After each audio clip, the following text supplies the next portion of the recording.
Senin pagi, ribuan orang dari berbagai kalangan memadati kawasan gedung DPR RI di Jalan Gatot Subroto, Jakarta Pusat. Massa menuntut beberapa hal, salah satunya adalah bubarkan DPR. Seruan ini muncul imbas kabar soal naiknya tunjangan bagi anggota DPR yang totalnya mencapai lebih dari 100 juta rupiah per bulan. Enaknya jadi anggota dewan juga tercermin dari banyaknya tunjangan yang mereka dapatkan. Sejumlah DPR dari kalangan artis terlihat jelas begitu menikmati ketika berjoget tersebut. Seperti diantaranya Eko Patrio, Uya Kuya, dan lain-lainnya.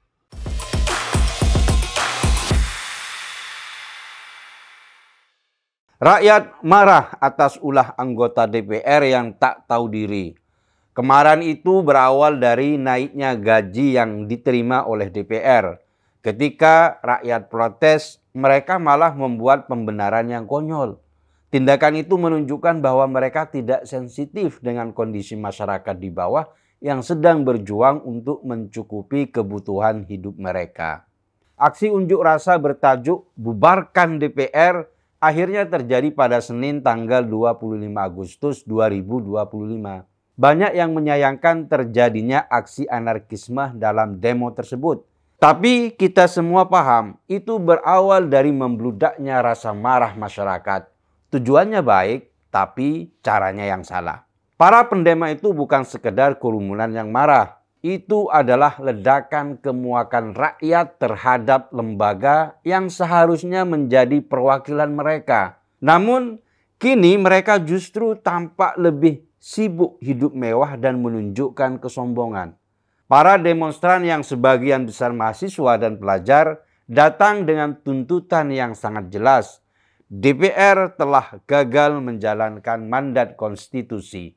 Mereka menganggap bahwa kebijakan-kebijakan yang lahir dari Senayan lebih banyak merugikan masyarakat daripada melindunginya. Kritik tajam dilontarkan terhadap berbagai RUU yang dianggap bermasalah, mulai dari revisi Undang-Undang TNI hingga RUU Penyiaran dan KUHP, yang dinilai berpotensi mengancam hak-hak sipil dan kebebasan berekspresi. Di saat yang sama, regulasi yang dianggap pro-rakyat seperti RUU Perampasan Aset dan RUU PPRT justru dibiarkan tergantung tanpa kepastian. Namun yang lebih menyakitkan bukan hanya ketimpangan legislasi, tetapi sikap arogan para anggota DPR dalam menanggapi suara rakyat. Wakil Ketua DPR Adis Kadir sempat menyebut tunjangan beras naik menjadi 12 juta dan bensin naik dari 3 juta menjadi 7 juta rupiah. Pernyataan ini langsung memicu kemarahan publik sebelum akhirnya buru-buru ia ralat. Meski sudah mengklarifikasi, publik keburu tahu bahwa di balik gaji pokok yang tampak kecil, para anggota DPR mendapat tunjangan perumahan hingga 50 juta per bulan. Angka yang tak masuk akal di tengah kondisi ekonomi rakyat yang makin terjepit. Komentar dari Nafa Urbah, anggota DPR yang juga artis, soal kemacetan menuju Senayan karena tinggal di Bintaro, hanya menambah luka di tengah penderitaan rakyat. Bukannya menunjukkan empati, ia malah tampak tidak peka meskipun akhirnya meminta maaf. Yang lebih memancing kemarahan lagi adalah pernyataan Wakil Ketua Komisi 3 DPR Ahmad Sahroni yang menyebut orang-orang yang menyerukan pembubaran DPR sebagai orang tolol sedunia. Pernyataan semacam ini bukan saja tidak pantas, tetapi juga mencerminkan sikap anti kritik yang akut. Seolah-olah DPR adalah lembaga suci yang tidak bisa disentuh oleh suara-suara rakyat yang kecewa. Padahal sejarah mencatat bahwa dua presiden Indonesia, Soekarno dan Gus Dur, pernah membubarkan DPR dan MPR ketika lembaga ini dinilai sudah tidak lagi mencerminkan kepentingan rakyat. Apakah mereka juga pantas disebut tolol?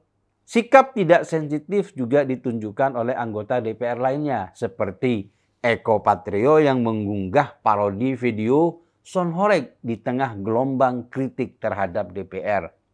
Alih-alih menunjukkan refleksi diri, video itu justru menjadi simbol betapa jauhnya para legislator dari suasana kebatinan publik. Di saat rakyat marah, para anggota DPR malah bercanda. Ketika rakyat menuntut perubahan, mereka justru memperlihatkan keangkuhan. Kita harus mengatakan ini dengan tegas. DPR hari ini telah dibusukkan oleh para anggotanya sendiri.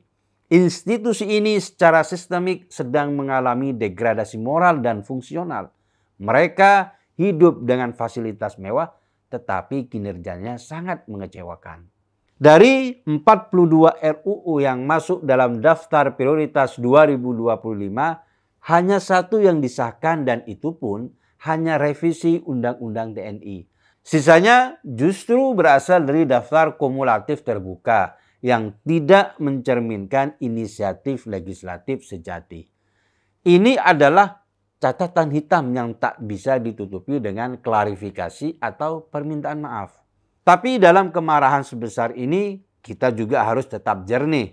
Kita mengecam keras DPR bukan karena benci pada demokrasi, tetapi karena ingin menyelamatkannya. Menuntut pembubaran DPR lewat dekret presiden, meskipun secara historis pernah terjadi, bukanlah jalan yang bijak hari ini. Langkah semacam itu bisa membahayakan sistem demokrasi yang kita bangun susah payah. Kita tidak ingin mengganti kebusukan di DPR dengan kekacauan di luar konstitusi. Apalagi jika disertai dengan kekerasan atau tindakan yang anarkis yang hanya akan memperburuk keadaan dan memberi alasan bagi kekuasaan untuk bersikap represif. Namun DPR juga tidak bisa terus bersembunyi di balik tameng legalitas dan prosedur.